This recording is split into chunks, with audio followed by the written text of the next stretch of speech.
Because that's what it's looking like to me.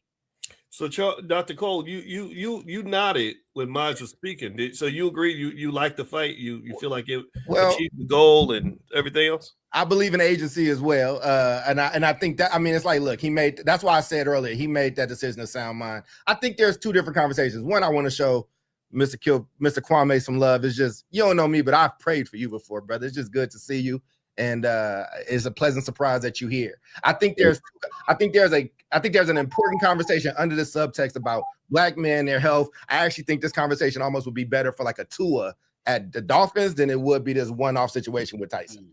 I think so. I think everything we're talking about with black men, the athlete, I want to have that conversation.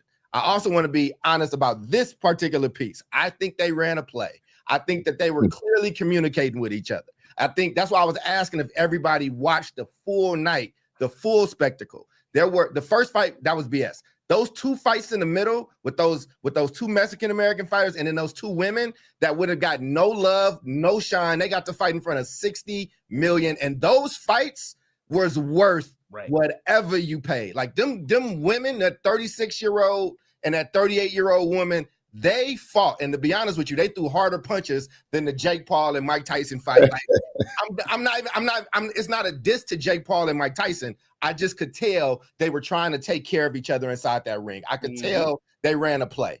And again, I don't know who's watching that fight last night and it's just like, Mike Tyson's legacy is over. It's like, if you was around in the 90s and you seen what that man did when he walked out in all black and he walked into that ring and killed and wrecked people, you know that this is like, hey, get that off, man. And I think what he'll be doing moving forward is he's going to be part of that company. He's going to be doing interviews or commentary for Jake Paul. He gave him some, whatever. But I agree with my brother up in the top right, bro. I don't want to take his agency away. I don't want to infantilize that grown man. If I'm a man, for me to be a man, that means to me that my yes mean yes and my no's mean no.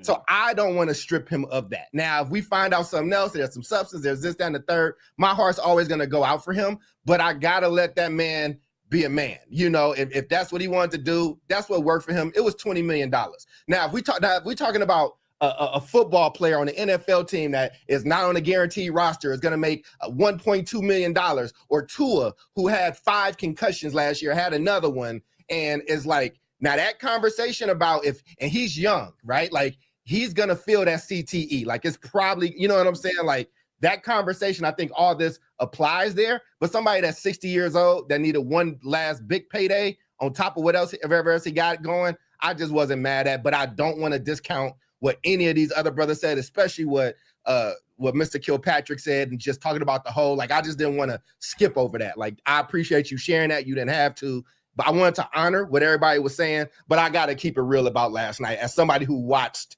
the full spectacle. He was out of harm's way as much as you could be. So let me hop in on that then. So I'm going to go to Dr. Rogers. Then I'll go back to you, Kwame, on this. All right, so I'm going to read something to Dr.